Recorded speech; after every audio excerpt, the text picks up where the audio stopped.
You're listening to A Way with Words, the show about language and how we use it. I'm Grant Barrett. And I'm Martha Barnett. You know how if you're in a supermarket and you're looking in the meat case, you'll often see what looks like fake grass or green fringe tucked between the steaks and the chops? You know Yes, and I always think to myself, you're not fooling anyone. That's not real. But yeah, it's got a zigzag pattern on it, right? And a vertical lines in parallel. yeah, or a grid, sort A of. grid. Yeah, and it sort of looks like, fringy or, like Like fake pinking shears have grass. been taken to some green plastic. Perfect. Yes. Yes. Well, there is a name for those green strips, and they're not just there for decoration. The story goes that in the 1950s, a grocery store chain had a problem, and under their bright lights, those cuts of meat looked washed out and pale. So the company brought in a color consultant who suggested that they paint the back of their meat case green. And that's because green and red are complementary colors, so when they're next to each other, the color of the meat pops visually and looks fresher. And sure enough, it worked. And actually, for the same reason, butchers have been garnishing with parsley for years. And in supermarkets today, the parsley has been replaced by these artificial parsley runners. That's what they're called. Parsley runners. That Isn't sounds like somebody's stage name or drag name. Parsley runner. right, or their club that goes jogging on Saturdays. Yeah, exactly. And I learned about the work of that color consultant from a new book about the history of how dictionaries have come to define colors. The book is called True Color and is by a dictionary editor whom we both know, Kory Stamper. Yeah, Kory's been a lexicographer that is a maker of dictionaries for decades, and she comes to the subject with a lot of wit and charm, but she also gets down deep into the details of just how these magical books called dictionaries are put together. Yeah, and I want to talk about that later on in the show.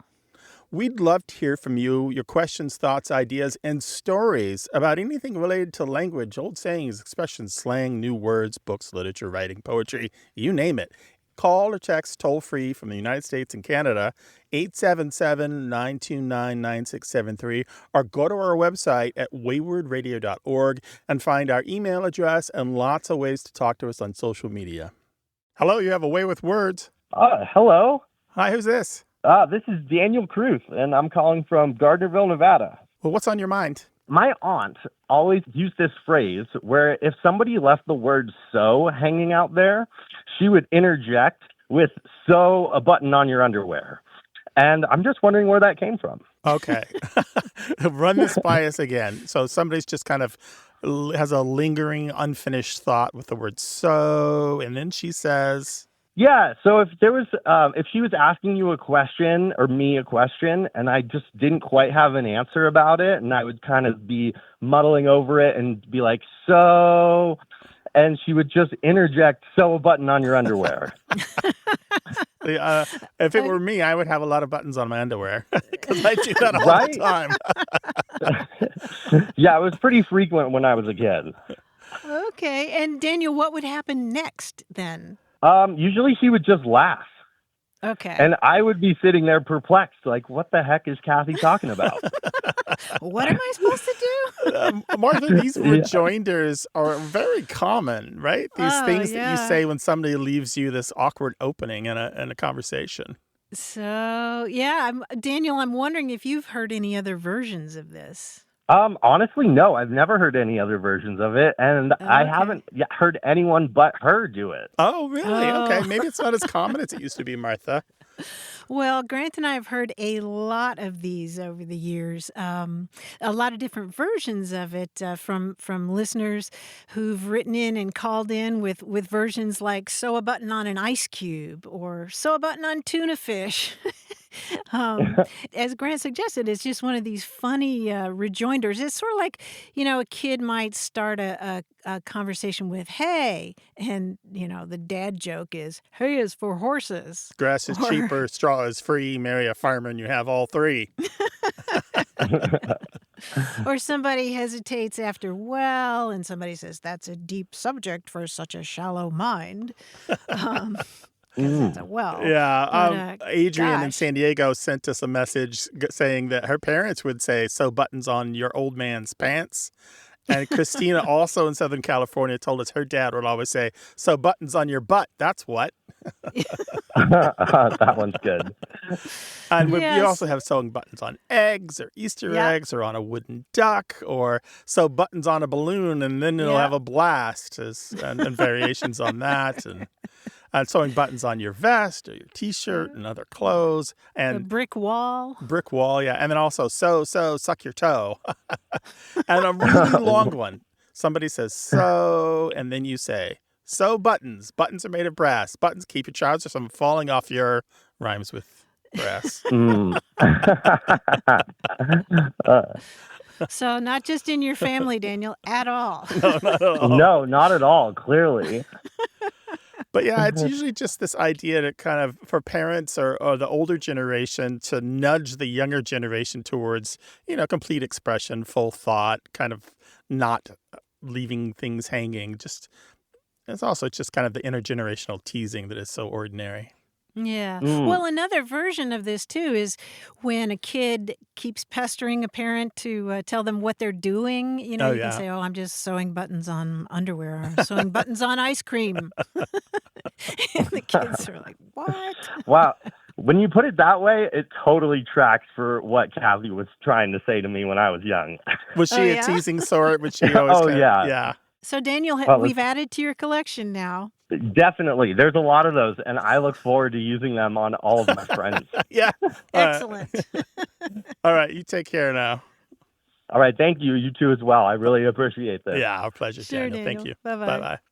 So if you want to talk about language, you can email us words@waywardradio.org or call or text 877-929-9673. Hello, you have a way with words. Hello, this is Mark Pittman. I'm from Maine, but I'm calling from Greenville, South Carolina. I heard something really weird on an NPR podcast, and I couldn't find the answer on your Way with Words website. Oh, boy. Okay. What'd you Let's hear? hear it. I was listening to a news podcast about the New START treaty and talking about the nuclear weapons program and all. And one of the researchers said it's the nuclear weapons program where we get the term of more bang for your buck. The host didn't seem to know that. The other reporter didn't seem to know that. And I had that same sort of joy of discovery that I have listening to A Way with Words. I was like, oh, wow, that's where it comes from. But it didn't really sit true. And then even more so since I couldn't find it on your website. Okay. Yeah, bang for your buck. So to frame that differently, can we tell you more about bang for your buck and the U.S. nuclear program? would that give more bang for the buck for this call? Yeah, absolutely. And sometimes it's bang for a buck or bang for the buck or other constructions, but generally bang's in there and buck is in there. It is somewhat associated in its first print appearances with the U.S. nuclear program, but it's more like it came from the U.S. military in general. Post-World War II, the term was floating around Washington, and then it was picked up by the press. And so we see it in two key articles in the news media in December of 1953. First in the New York Times, and then in the newspaper column by Washington insider Stuart Alsop, A-L-S-O-P. And both of these pieces were talking about this kind of post-war change happening across the U.S. military, and they called it the New Look U.S. military. And it involved things like substantial troop cuts, an increased reliance on the Air Force, and a commitment to nuclear weapons. The Air Force and the nuclear weapons kind of went together because that's how they were thinking about delivering these weapons to the enemy should the need arise. And so in the first article, it's just mentioned once, but Stuart Alsop used this expression bang for a buck or bang for the buck numerous times in this one article. And that article, because it was a syndicated column, was widely reprinted. And he had a lot of influence, and people outside the Beltway picked it up. And he attributed just the concept of bigger bang for a buck to military plans by Admiral Arthur Radford. And so we don't know for sure that Radford is the one who coined it, but certainly This idea of getting more for your money, which is what it means, did come out of the U.S. military and did involve, among other things, more reliance on atomic weapons or nuclear weapons. My goodness. So it's really a new phrase. Yeah, it's new. Yeah, 1950s. Although the different parts of it, bang and buck, both have a much longer history. Buck meaning dollar, possibly going back to the use of buckskins as a kind of a barter item in the frontier days. And bang actually meaning a hammering or a beating goes back to Old Norse. So it's a very old word in English. And being used as an onomatopoeia for the sound of an explosion, too, is also very old. Any kind of weapons discharge, but often, of course, gunpowder discharge, or you could use bang to represent that, or even just the falling of a chair on the floor could be a bang. Wow. Well, that's fascinating. I'm really glad the person was accurate. I'm really It's amazing how one person can also have such impact in that syndicated column to add a whole new phrase. And Mark, the thing about that interface is that interface between the Washington insiders in the press and the huge structure and bureaucracy of the U.S. government and the U.S. military.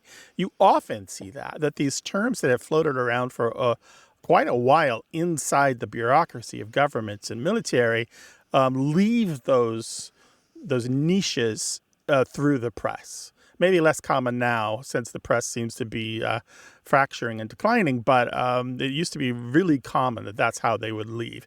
And it's possible that term floated around ever since nuclear weapons were, an option during the Truman era. Wow. Well, I was hoping it wasn't related to nuclear bombs and weapons, but I'm glad to know where it comes from. That's great. Well, Mark, thank you so much for calling. Thank you both for making language so fun to learn about. I'm really glad my wife pointed me to you guys years ago. Our pleasure. We appreciate Excellent. it. Take care now. Bye now. Bye-bye.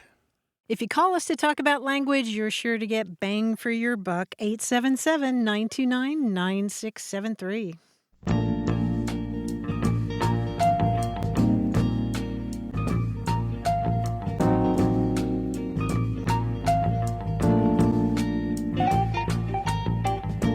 In Russian, if you're talking about something that's near and seemingly within reach, but you still can't obtain or change it, there's a great expression that translates as, your elbow is close, but you can't bite it.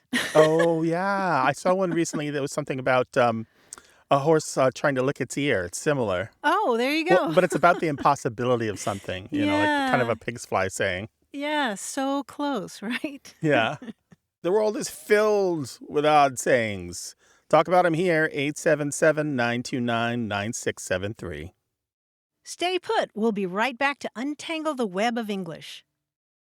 You're listening to Away with Words, the show about language and how we use it. I'm Grant Barrett.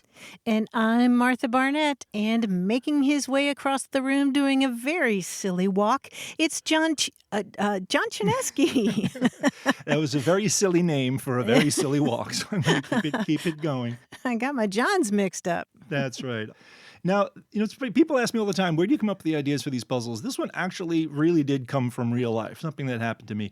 You guys know I have 2 college-age boys living at home with me. Mm-hmm. And the first day of the new semester, they were snowed out, so they had remote classes. I was listening in to some of their classes from the next room, and I did not understand what they were studying. Maybe it's because they were in the other room, or maybe it's because I'm old and I can't hear to it. They mystified me. For example, I heard, in this course, we'll be studying strife and all its adversity. I later learned I was listening to a biology course. Strife turned out to be life, and adversity turned out to be diversity. So, okay, I see where you're going with this. I just couldn't So hear this too is well. about your old man ears. Yeah. The actual classes your kids are actually taking. Yes. Okay. Well, and some classes they're not actually taking. 'Cause, Okay, I see. they're only taking 3 or 4 courses. So that's where you've extended the truth a little bit. We get it. Yes. The quiz idea is you can have a little fun. In quiz world, this is what's happening. Yeah. Let's listen in on a few other classes and see what the kids are studying these days. Now, you don't have to know what every word stands for in these descriptions to get a general sense, and you don't have to tell me what each word represents. Let's try this one. Got All right. Okay. In this course, we will look at many forms of chart across vultures and mime myriads. Okay. So the last part is time period, and vultures is cultures. Uh-huh. What was that first word? Chart. Is it art? It's art history, yes. Many forms Okay. of chart across vultures and mime myriads. Art history. I'm writing that book. That's a There you go. that's a pitch right there for the sci-fi of the century. I love it. In this course, we'll examine groovy mystery. Movie history. You're gonna. It's Oh, a room full of nice. film buffs. Film studies. We'll also study its query. We'll study film Britishism and maybe some boutiques. Okay. So it's theory, criticism, and That's right, techniques. techniques. All Gotcha. right. Right. In this course, we'll look at human sea saviors and creation ships.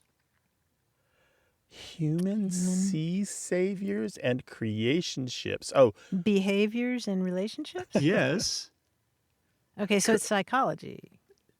Or sociology? Close. It's sociology, yes. Oh, okay, Sociology. gotcha. Well done. Very good. creation ships. That's what you have with the person in your pottery class. That's good. Once you get, you get that thing and it's not the way you want it, you just throw it in the ground and you've created chips. There you go. Finally, in this course, we'll study Truman Gang Bridge. Human language. It's That's linguistics. right. Yeah, we'll study its Pluxler, its junction, its envelopment. Pluxler?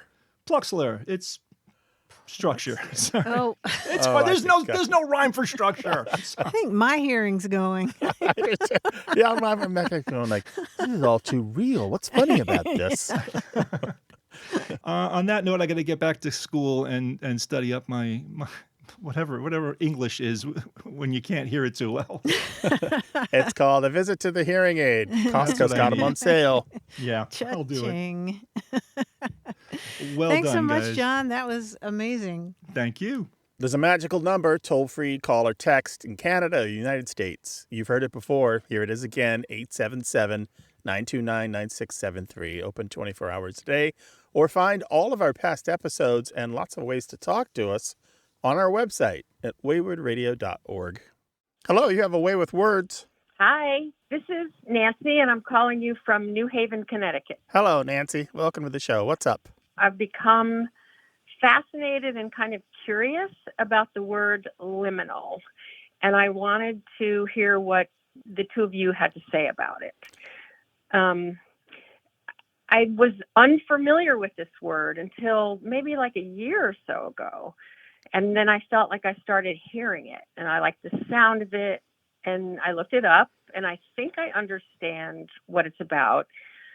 But I feel like I've been hearing it everywhere, and reading about it, and it seemed new to me. I have a pretty good vocabulary, so it piqued my interest, and that's why I wanted to call and see what you had to say. All right, so liminal, Liminal, liminal. That's right. That's right. Where are you seeing this? Where are you coming across this? I listen to NPR a lot, and also listen to podcasts. Mm-hmm. And I feel like I'm hearing it when people are being interviewed or on a panel, and they're talking about what's happening in the world or where we are, things like that. And I also feel like I've been reading it too in magazines, that have long form journalism. Yeah, and what's your sense of its meaning? Well, I think it means it's sort of like an in-between space. I mean, I'm wondering if part of the root of it is limbo, like the same thing as limbo. And so it's in between. I think about fresh water and ocean water, and that place in the middle that's maybe brackish, that's sort of in between. And it has a mysterious quality to it. Yeah, that makes a lot of sense. The word liminal comes from the Latin word for threshold, which is limen, Limen. And I think it's a beautiful word, liminal. It sounds smarter than just saying in between. I agree. This is a liminal. Why is it so evocatively different than subliminal? Subliminal seems suspicious and doubtful, and liminal sounds possible and opportunistic. In a good way. Interesting, right? Yeah. I hadn't even thought about that. Yeah. But the good news, Nancy, is that you're not imagining it. If you look Hmm. at a corpus of news writing, a collection of news writing, we see its use rising significantly around 2021, and then particularly in the last couple of years. And another thing that you might have noticed is people talking about liminal spaces. Have Yes, you? yes. Yeah, yeah, and this is partly a an internet aesthetic of.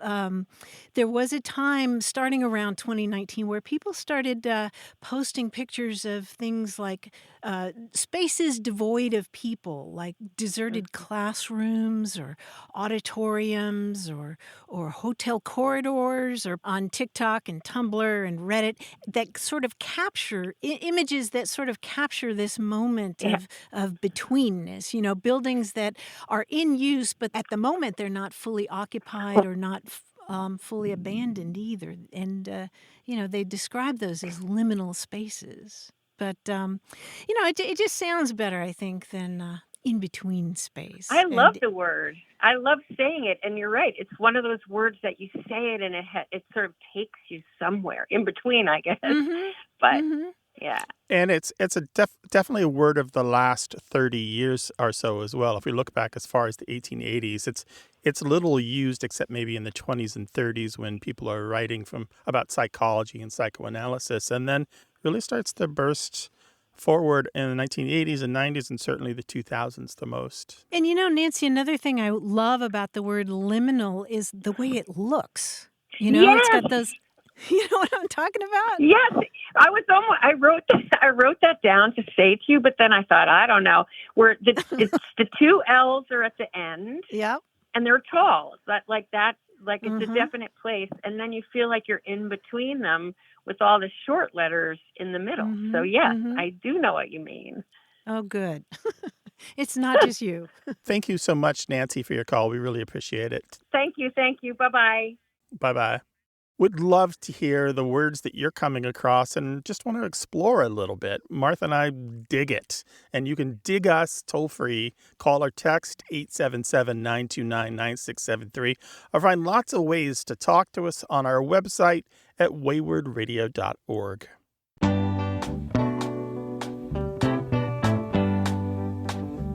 Grant, I came across a word from the 1600s that I think deserves reviving, and that word is mirabiliary.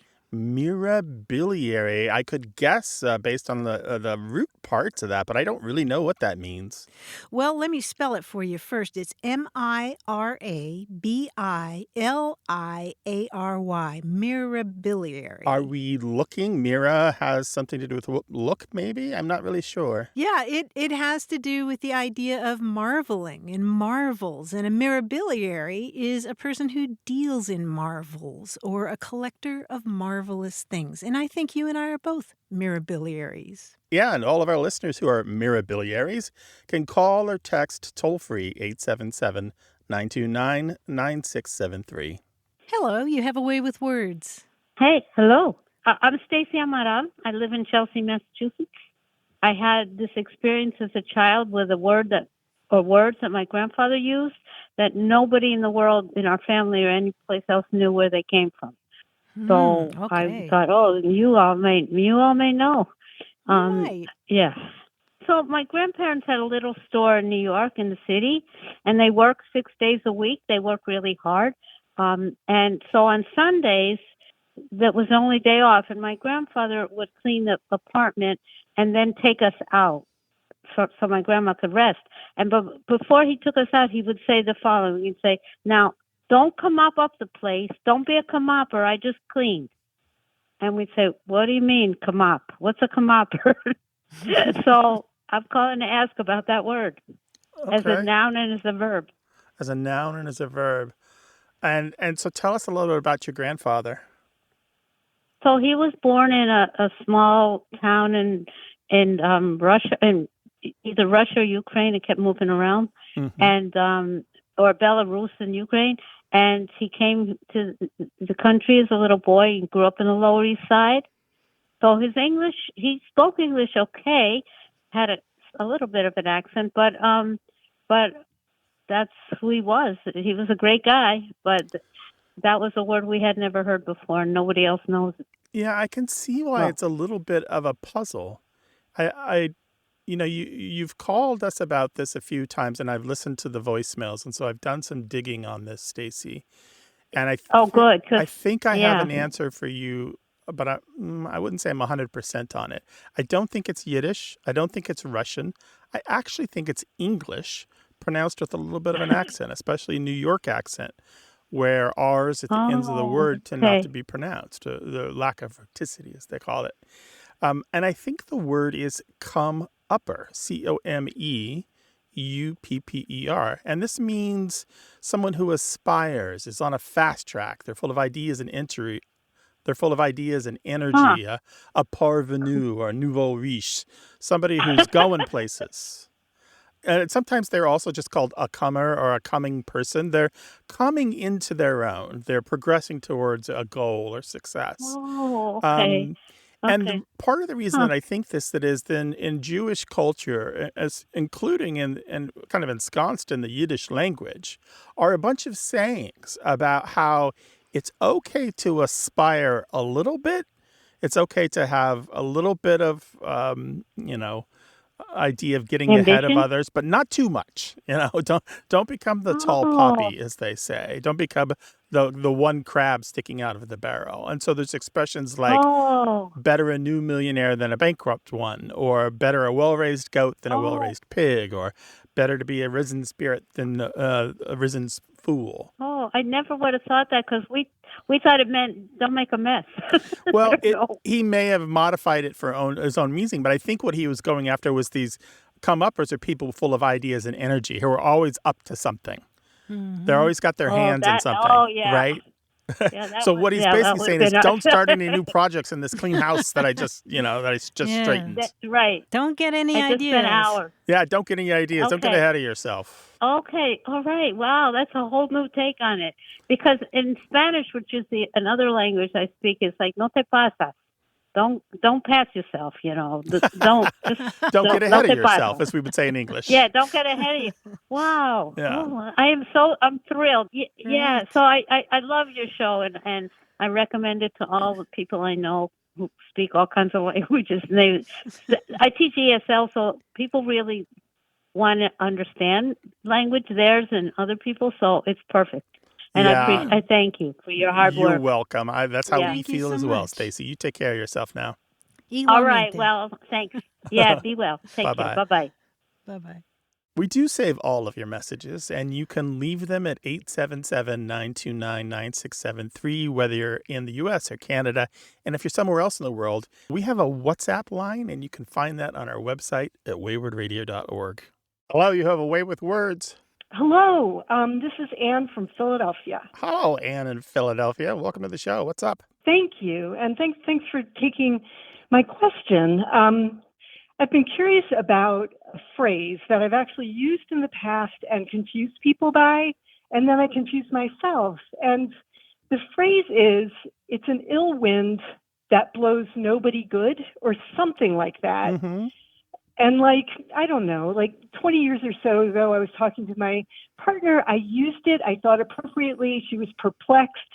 And I just have been thinking about it since, what my interpretation of it is versus what other people say it means and in what context it's used. So the expression again is? It's an ill wind that blows nobody good. And in the example that you're talking about, what was going on where you thought that was an appropriate saying? Right. And I was actually trying, it's pretty vague, my memory of the situation, but I think I meant to be communicating that it's only truly ill winds that do nobody good, that usually events or circumstances or changes bring about good to somebody. So I kind of imagine a sailing analogy or something like that, where there's winds.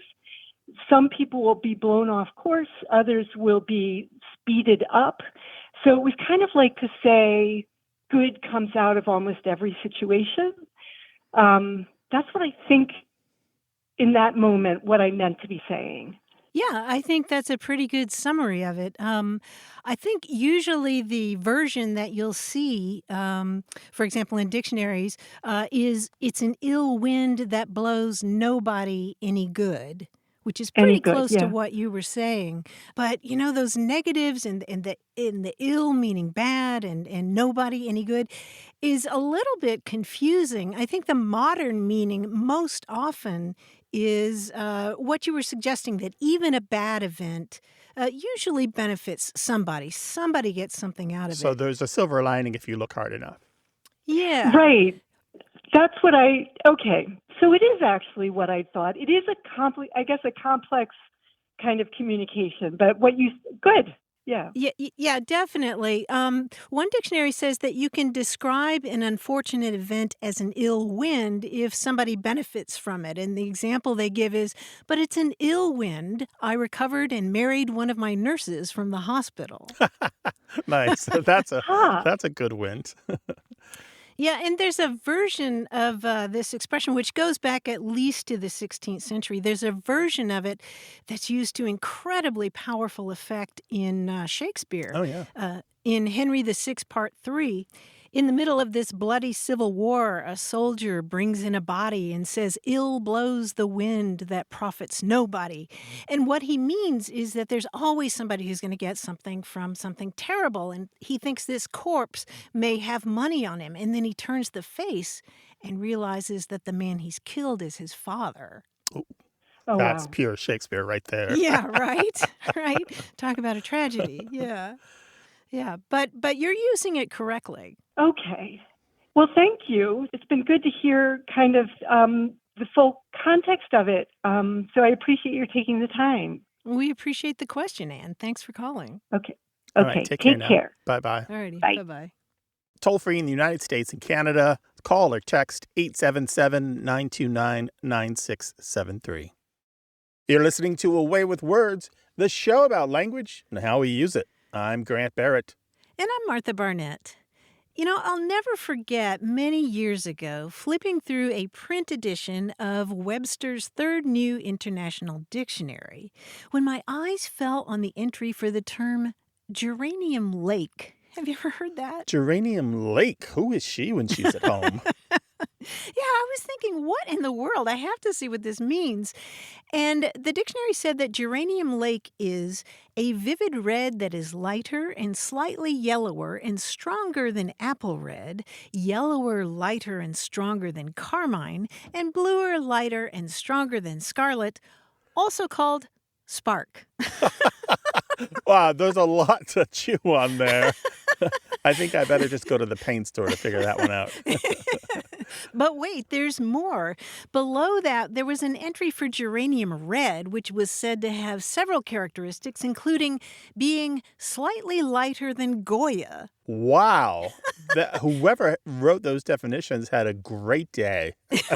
I don't know that they're doing the dictionary user much service, though, Martha. Where are you going with this? Well, that's what I was thinking. How in the world is this useful? Well, I finally got some answers this week, thanks to a new book by Kory Stamper. It's called True Color, The Strange and Spectacular Quest to Define Color from Azure to Zinc Pink.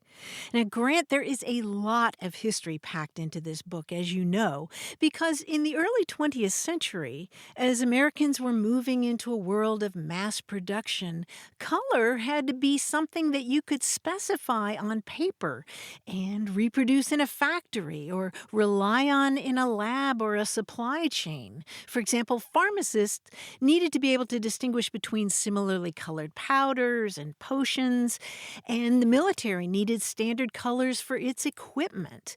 And in the meantime, the science of what's called colorimetry, or the practice of determining and specifying colors, was becoming ever more sophisticated. So these poor lexicographers were tasked with defining color for the dictionary, and that left them wrestling with what seemed like these powerful opposing forces, what Stamper calls the democratic chaos of language and the curated precision of science. science. So her book is a very deep dive into all of that struggle, along with a lot of the personalities involved, many of whom you'll find are quite colorful themselves. Kory Stamper, that's Korystamper. Kory Stamper is the author of True Color, and I know that she is a charming and funny writer because I've read some of the book myself. We'll link to it on the website at waywardradio.org. Martha and I would love to hear what you're reading and you think we should read too.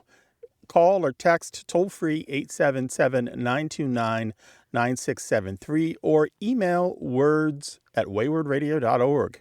Hello, you have a way with words. Hi, this is Annette calling from Utah. Hey, Annette, welcome to the show. What's on your mind today? So, as a child of a linguist, you can usually figure things out, but this is one that stumps me, and I thought Martha and Grant can help me figure it out. Child of a linguist, a dangerous connection. You must have had an interesting childhood. Oh, yes. I did not know that discussing etymology over the dinner table is not normal, but, here we are. No, it's normal in my house. What? Yeah, great childhood, really, truly.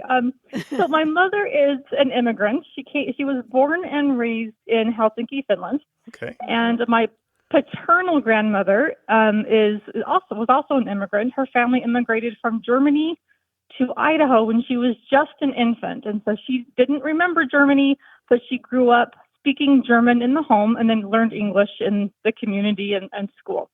So the story that it has me stumped is my mother talked about a time when she was speaking to then her mother-in-law, my grandmother, about some illness that my grandmother had as a child. And apparently, according to my mom, Grandma said that it was the German disease.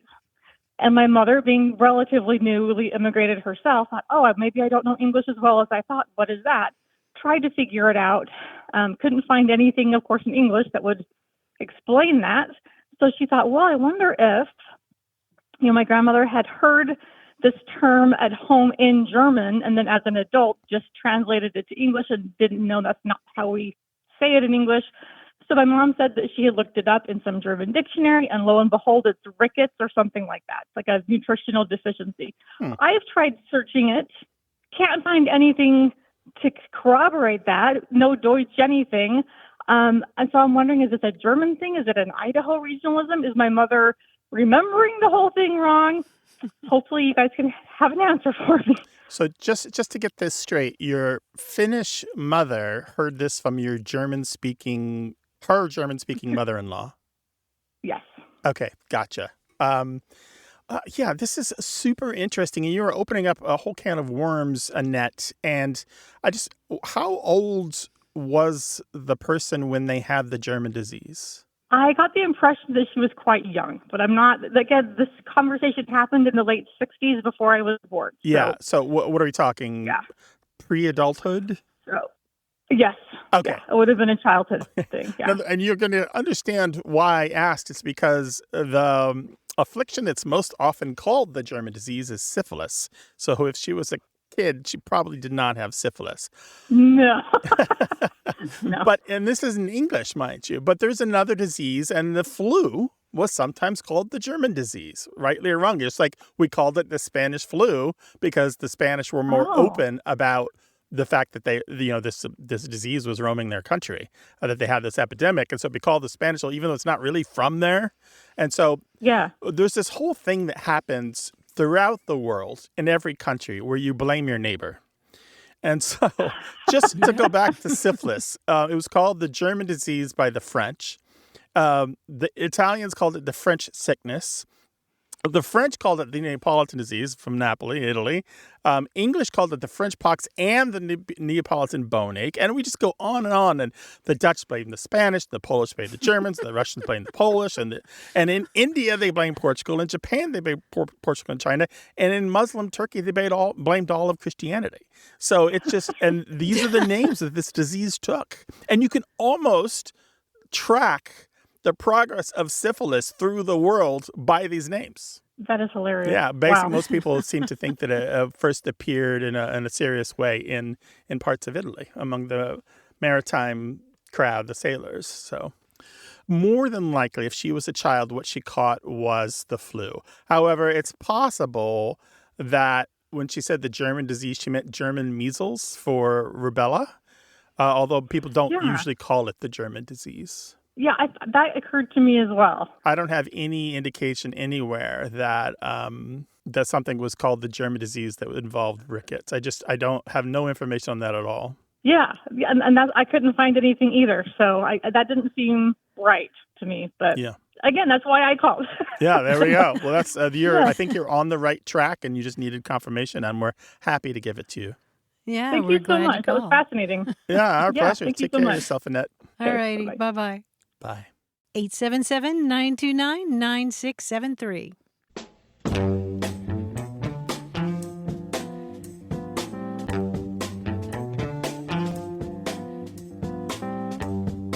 We had a listener tell us that they heard a newscaster say, keep it between the mustard and mayo. Oh, yeah. This is about the paint on the road. Exactly. We've Yeah. got yellow paint and white paint. Right, exactly. And I think it was on a foggy day or a snowy day, and the newscaster was saying, keep it between the mustard and the mayo, between the yellow line and the white line. You can email us words@waywardradio.org or call or text toll-free 877-929-9673. Hi, you have a way with words. Hi, Amir Ross. Amir? Yes, how are you? Hi, I'm doing well. Where are you calling us from, Amir? Chicago, Illinois. Well, great. What's on your mind today? Yes, so I've had this word around me growing up in New York, which was brolic. My dad said it a lot, and me and my brothers used to use it, but I don't really know where it's from. And what kind of context would you use the term brolic? So usually in reference to like another person, like a person who's yoked or like really muscled up, not to mess with them because they probably win in a fight. Yoked. Yeah, we've talked about yoked. So super ripped, swole maybe even, right? Very muscular. Exactly. Yeah. And so your dad used it in New York City, and I guess you use it now too? I do. Okay. And did your dad, have you ever asked him about it or discussed it with him? Just said it was kind of a word he used around his neighborhood. He grew up in the Farragut projects in Brooklyn. Uh-huh. And so it was really relevant, going from one neighborhood to the next, kind of seeing who to look out for. Yeah, exactly. So sometimes it's not just about muscle, it's about being tough in appearance or ready to fight.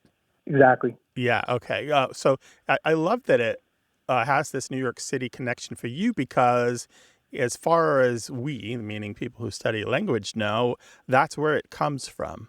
Notorious B.I.G., Biggie Smalls, used it in his Long Kiss Goodnight album, which was released after his death. And he rhymes it with alcoholic, brolic, alcoholic. And from then on, we see it appear again and again. And that was a huge album. But so it had a lot of influence. And so we see it again and again and again, often from New York rappers and MCs, but also later, of course, throughout all of the United States. And at some point, it started to be used in the weightlifting scene.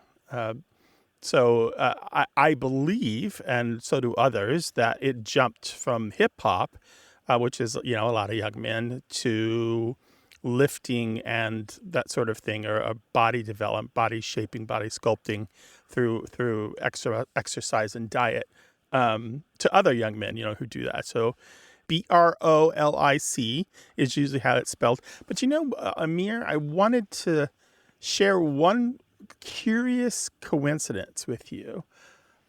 So in English, we think it may have come from the word bro, short for brother, means that you're very much a bro and you've got the physical archetype.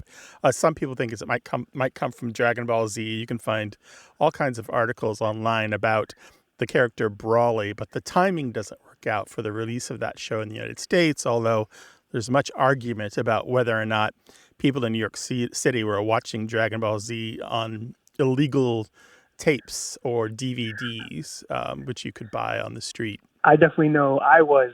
But it's still super iffy. The connection there is kind of rough. We're not 100% sure. But curiously, in France, there is also the term brolic, also in hip hop, also very slangy, also appearing almost exactly to the same year.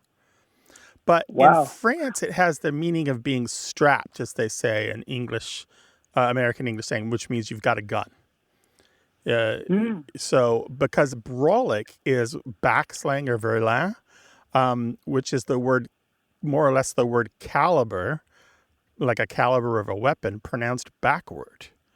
So it's just, I don't think that either one is the source of the other. Like the French didn't give it to the English language and English language didn't give it to the French speakers.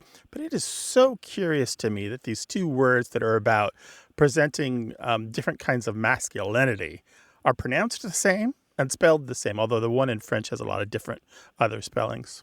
Too cool. Yeah, there's a ton of stuff here. It's just the strangest thing. Slang is so hard to get to the bottom of. But you nailed the key parts, I think, when you first told us about your history with it. New York City, the projects, and then we can add in hip-hop, Biggie Smalls as a popularizer, and then we know quite a bit more about it. Very cool. Funny enough, I'm talking from my office gym right now. So I think I could work to be brolic myself. Are you ripped and yoked, Amir? Yeah, you must be. Oh, just an aspiring. Yeah, there we go. Yeah, that's it. Always working, always perfecting, right? Keep hydrating. Hydrate or die. Take care. That's right. Hydrate or dihydrate. There's a word or phrase you're wondering about. Call us 877-929-9673. Hi there. You have a way with words. Hello. My name is Morgan. I'm calling from Los Angeles. So my question is, I had a cold recently, and I went to text my mom and my sister that I was feeling dingy, which is a word that my mom has always used for that sort of off balance, out of it feeling you get when you're sick sometimes. And when I typed it, I started overthinking it, like, well, this looks exactly like the word dingy, like unclean, which got me thinking, is it spelled dingy, D-I-N-G-H-I, like the boat? And also, why have I never heard anyone else use this word before? So I went and looked online, because obviously I love words, and I couldn't find anything. I texted my mom, told her it's a mystery, and I asked where she got it, and she said, I think a lot of folks my age use that to say they feel dizzy and muddle-headed. Okay. So I'm really curious about where this came from. Yeah. Oh, this is such an interesting mystery because it's, I don't even know how to break into this, but a couple dictionaries have entries that are close, but not quite the way you're talking about it. And I think this might be a shortcoming of the dictionary. So the Oxford English Dictionary and the Dictionary of American Regional English both have entries where there's dingy. One of the meanings is foolish, silly, crazy, mad, insane. And I think those are close to what you're talking about, that woozy, out of it feeling, but they're not quite right. But if we go to Internet Archive and search the books there, which I often do when I'm doing language research, you can see people using it in the same way that you and your mom do. So there's a football player talking about feeling dingy because of a concussion. That sounds the same to me. How interesting. Yeah. So I've never heard of a word that you can find so many references to its usage, but it's not actually captured in that definition anywhere. And I think it's got some relationship, although it's really hard to piece out, to dingbat and dingaling and ding dong, which are often all three pejorative, referring to somebody who's ditzy. But the ditziness is this idea of being a little unsettled in the head, being out of sorts or not a clear thinker. So I think this is the relationship here between dingy, those three terms, and it has nothing at all to do with the boat, the dinghy, and nothing at all to do with something being dingy, which means being not clean or pure. Or being dinged, unless you get a concussion. Well, I think the being dinged is related to ding-a-ling and ding-dong because those are about striking a metal. Oh, well, there you go. Yeah. But my question then to you is, we always said it dingy, not dingy, with a hard G. Right. Yeah, that's how I'm saying it. It might just be hard on the line to hear it. Gotcha. But it's not dingy, right? When something is dingy, meaning it's been soiled so that the white is no longer clean. I think if the dictionary spent some more effort on finding citations on this, they would probably revise their definitions to be more in line with the way you and your mom use the word dingy. I very much appreciate the background. I'll have to share it with her. Yeah. Well, thanks so much. Yeah, take care. Sounds like you're feeling better. I am feeling better. Thank you so much. No longer dingy. No more dingy. And not dingy either. All right. Not dingy. All right. Take care of yourself. All right. Take care. Bye. Toll free in the U.S. and Canada, 877-929-9673, or email us words@waywardradio.org. Away with Words senior producer is Stephanie Levine. Tim Felton is our engineer and editor, and John Chinesky is our quizmaster. Go to waywardradio.org for all of our past episodes, podcast links, and ways to reach us. If you have a language thought or question, the toll-free line is always open in the U.S. and Canada, 1-877-929-9673. Away with Words is an independent nonprofit production of Wayward Inc. It's supported by listeners and organizations who are changing the way the world talks about language. Although we're not a part of NPR, we thank NPR stations throughout the United States that carry the show. And special thanks to our nonprofit's volunteer board, Michael Breslauer, Josh Eccles, Claire Grotting, Meryl Perlman, Bruce Rogo, Rick Seidenworm, and Betty Willis. Thanks for listening. I'm Grant Barrett. And I'm Martha Barnett. Until next time, goodbye. So long.